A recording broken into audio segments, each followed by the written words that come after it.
సభకు నమస్కారం అండి. ఎందరో మహానుభావులు, అందరికీ వందనాలు. ఇంతటి మహానుభావుల మధ్యన ఇలాంటి ఒక అద్భుతమైన అత్యున్నతమైన వేదిక మీద ఒక భాగస్వామిని అవ్వుతూ ఒక ప్రసంగం చేయాల్సిన పరిస్థితి వచ్చిందన్నందుకు నేను చాలా గర్వపడుతున్నాను. రాగలిగానంటే అది కేవలం స్వర్గీయ నందమూరి తారక రామారావు గారు నాలో నింపిన స్ఫూర్తి. ఆయన దివ్యమోహన రూపం నన్ను సినిమా వైపు నడిపించింది.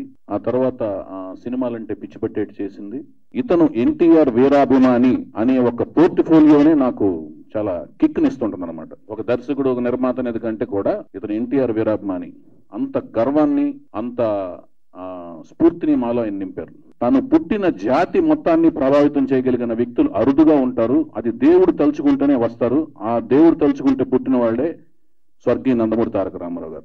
ఆయన పోషించిన ప్రతి పాత్ర అంటే పౌరాణిక, జానపద, చారిత్రాత్మక, సాంఘిక చిత్రాల్లో ఆ పోషించిన పాత్రలు వెండితెర మీదలో కాకుండా వెండితెర నుంచి వచ్చి మన హృదయ ఫలకాల మీద శాశ్వత ముద్రనేసుకునే స్థాయికి ఒక మహానటుడిని మనం తెలుగు జాతి పొందగలగడం మన గర్వకారణంగా మనం ఫీల్ అవుతూ ఈ కార్యక్రమాన్ని అనుకున్న వెంటనే మన ప్రసన్న గారు చెప్పారు ఇందాక, మనం కార్యకర్తలం వెళ్ళాలి అన్నారు.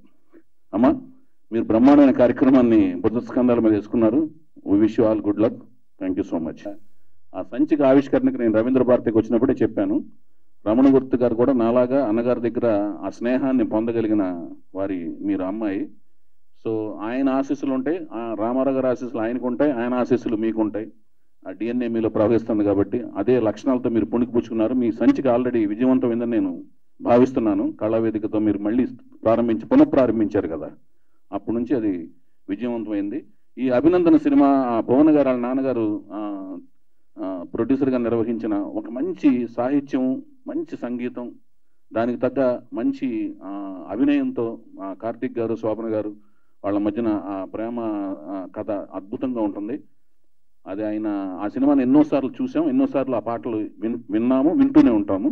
అలాంటి ఒక మహానుభావుల కూతురుగా మీరు పుట్టడం, ఆయన లక్షణాలని పుణికిపుచ్చుకుని ముందుకు కొనసాగుతూ ఉండటం, మహిళ అయినా కూడా ముందుకు కొనసాగుతూ ఉండటం అనేది చాలా పెద్ద విషయం అమ్మ. We wish all good luck. మేము విన్నంటే ఉంటాం ఎప్పుడు. Thank you.